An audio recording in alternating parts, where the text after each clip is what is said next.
So what do we mean by jurisdiction in international law? Effectively, what we mean are the boundaries, limits, and extent to which a state can be competent to make, to apply, and to enforce rules of conduct upon individuals within its jurisdiction, within its control. So that control is effectively a necessary corollary for state sovereignty, for state control over a population, over a territory, its statehood generally. And the reason why jurisdiction is so important is because different states ground claims of control over different aspects of international life. And we look at those limits, we look at the limits between the jurisdictional claims of states as part of how international law accommodates and resolves potential conflicts and hopefully minimizes them. And furthermore, jurisdiction and the limits on jurisdiction are safeguarded by fundamental obligations on non-intervention to respect the independence and sovereignty of another state, which you can find in the UN Charter, but as we've seen from previous chapters, is very much part of the DNA of international law. So, in terms of the exercise of jurisdiction, usually it's done through the formulation of legislation or some sort of enabling rule that allows a state to do that. And that's what we call the exercise of jurisdiction prescriptively. So that is prescriptive jurisdiction, which is generally the focus and will be the remainder of this chapter. We don't really look, in this introductory course on international law, we don't really look at enforcement jurisdiction. By enforcement jurisdiction, what we mean is the sending out of military or police officers in order to make effective the application of a law. So rather we look at the claim of a state through the passing of legislation or the handing down of a judgment that it enjoys jurisdiction or it's entitled to do it. So how do states, on what basis do states exercise jurisdiction? There are two generally non-contested grounds. The first one is jurisdiction over territory.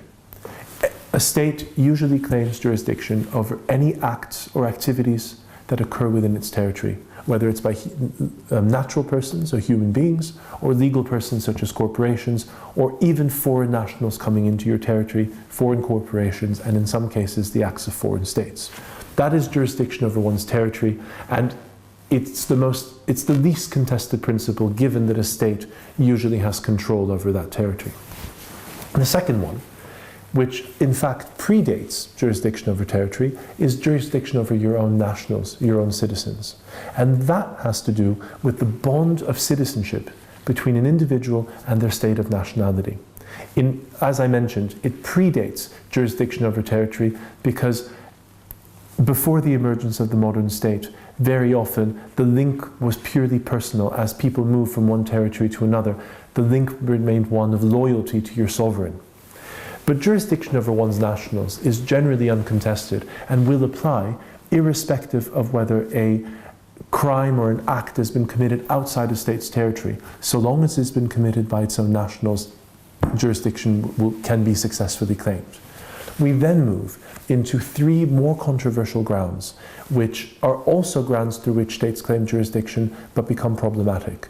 Briefly, they are passive personality jurisdiction, whereby a state claims jurisdiction when its nationals are victims of certain acts committed abroad. Now that starts bordering on interference in the sovereign affairs of another state.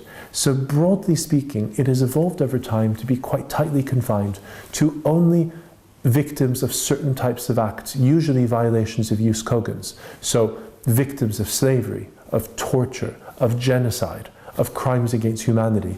Those have been the claims that have been most successful, and even then only in the last 20 years or so. Another exercise of jurisdiction is under what's called the protective principle, through which a state claims jurisdiction over acts that threaten essential interests of the state as a whole. So these might be acts of espionage or acts of terrorism, acts that threaten national security. They can also be for example, the operations of certain corporations in enforcing competition law or antitrust legislation, through which the interests of the state's economy as a whole are implicated. Nevertheless, these start to become much more controversial, as you can see, than claims of nationality or territoriality. And finally, There is a claim to universal jurisdiction based on the substance of the offence. The idea that some acts are so heinous and are so offensive to the international community as a whole that any state may claim jurisdiction irrespective of whether it has a link to the act committed abroad. Broadly speaking, though, although those claims were made in different times and there was a peak in the early 2000s of states claiming universal jurisdiction, gradually states seem to have been tying that to passive personality jurisdiction, where the victim must be a national of a state for it to exercise it, and it's often fused with passive personality jurisdiction now. That's of course explained in much more depth in the book itself, but I hope this brief introduction helps you to make sense of that. Thank you.